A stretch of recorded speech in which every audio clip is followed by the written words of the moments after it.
नमस्कार साथियों, आप सभी का एक बार स्वागत है मारुति की पाठशाला में। अभी वैश्विक जो रिलेशनशिप चल रहे हैं वर्ल्ड वाइड, आप सभी इससे अवगत होंगे और आपने काफ़ी ज़्यादा उलटफेर देखा होगा अपने इस कुछ माह के दौरान।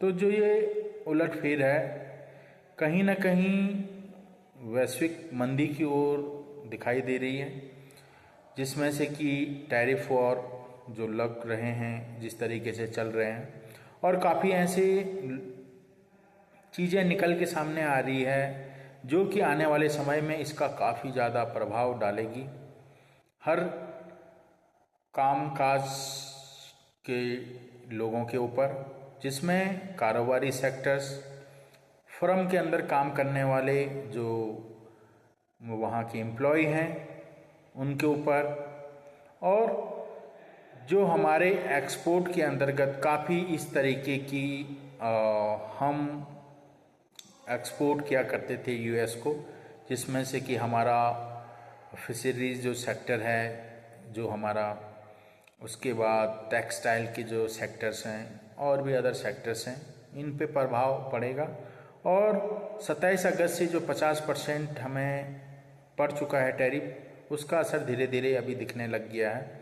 शेयर मार्केट्स में डाउनफॉल थोड़ा थोड़ा दिखाई दे रहा है।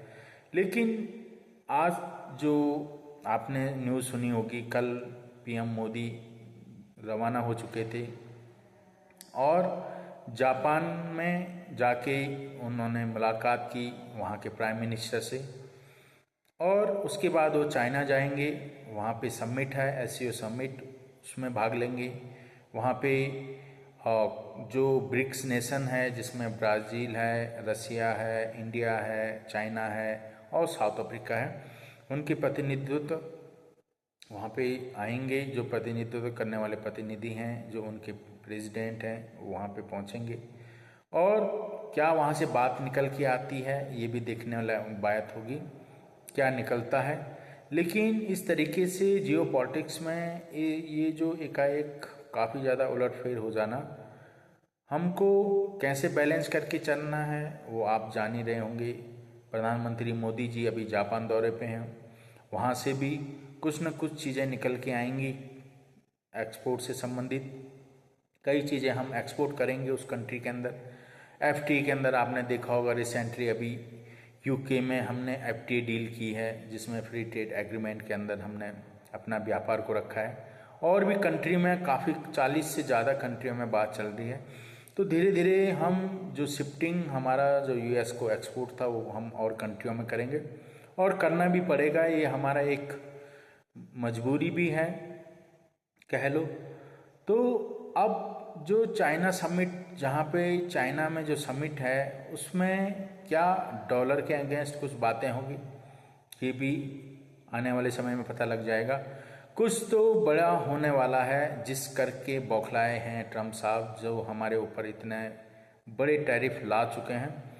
और अभी रिसेंटली वहाँ के स्पोक पर्सन जो कह रहे थे रसिया यूक्रेन वॉर को, उन्होंने इसे मोदी वॉर करार दे दिया है, जबकि इंडिया का इस वॉर के अंतर्गत कुछ नहीं लेना था। ये रसिया यूक्रेन और नाटो से संबंधित वॉर है। अब इसे मोदी वॉर कहा जा रहा है, तो देखना होगा क्या किस तरीके से कहाँ तक ये पहुँच चुके हैं, कितने गिरे हुए हैं, कितने गिरेंगे, और ये अभी और पता लग जाएगा आने वाले समय में। लेकिन जो हमको अपना व्यापार अगर एक प्रकार से दूसरी तरफ लेके जाना है या इसको डाइवर्ट करना है, तो इसके लिए हमें हर कंट्री में जाके अपने व्यापार के उसके बारे में बताना पड़ेगा, अपने माल के बारे में, और क्या हम रेट फिक्स करते हैं उसके बारे में हमें प्रॉपर तरीके से सारी चीज़ें रखनी पड़ेगी, और अपने एक्सपोर्ट को और कंट्रियों में इसका बढ़ावा देना पड़ेगा। तो ये सारी चीज़ें हो रही हैं, देखते हैं और क्या चीज़ें निकल के आएंगी। ये ताज़ा जो अपडेट था उसमें यही है, प्रधानमंत्री मोदी जी अभी 2 दिन जापान में रहेंगे और 31 को हो सकता है कल या परसों तक वो फिर चाइना निकल जाएं, वहाँ के प्रेसिडेंट और काफ़ी लोगों से मुलाकात होगी। तो क्या होता है इस पे हमारी नज़र बनी रहेगी। तो ये अपडेट लाना था, मैं आप लोगों के सामने लाया हूँ। आई होप आप सभी अच्छे स्वस्थ एंड मस्त होंगे।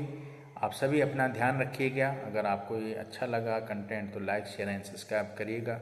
आप सबसे फिर मुलाकात होगी। आप सभी का बहुत बहुत धन्यवाद।